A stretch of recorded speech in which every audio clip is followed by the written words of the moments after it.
Akka mul'atan dhandhama oduu har'aaf qabnu keessaa naannoo Oromiyaa godina Wallaggaa Bahaa aanaa Gudayyaa Biilaa bakka ifa biyyaa jedhamu keessatti guyyaa har'aa ganama naannoo sa'a lamaa konkolaataan balaa mudateen lubbuun namoota 43 darbuuf kanneen 42 ta'an miidhaan cimaaf salphaan irra ga'u bulchaan aanaa Gudayyaa Biilaa ibsaniiru.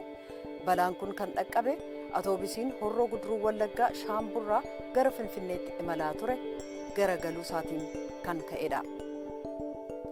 Nama siyaasaa akka ta'an obbo Lidatu Ayyaalew daandiin balalii Itoophiyaa balalii isaaniirra koruu tole hin jedhin waan hafeef Itoophiyaatti deebi'uu dadhabuu isaanii VOA'f himaniiru. Hoogganaan waajjira daandii balalii Itoophiyaa kan Atlaantaa jiru waajjira haadhoo biraa ajaji kun itti darbuusaaf akka isaan balalii sana hin korre dhorkamuu itti himaniiru jedhan obbo Lidatuun. Galmee seenaa keessaa immoo hoogganaan farra sirna apartaayidii Afrikaa Kibbaa Neelsan Maandeellaan guyyaa har'aa guraandhala 11 bara 1990 ture waggoota 27 mana hidhaa keessa turanii kan gadhiisaman pirezidaantii gurraacha Afrikaa Kibbaa ka jalqabaati.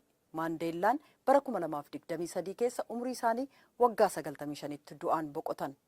Hordoftoota keenya bal'ina oduu kanaa sagantaa keenya idilee keessatti itti deebina kan isin keessummeesse an Tuujubee Horaati.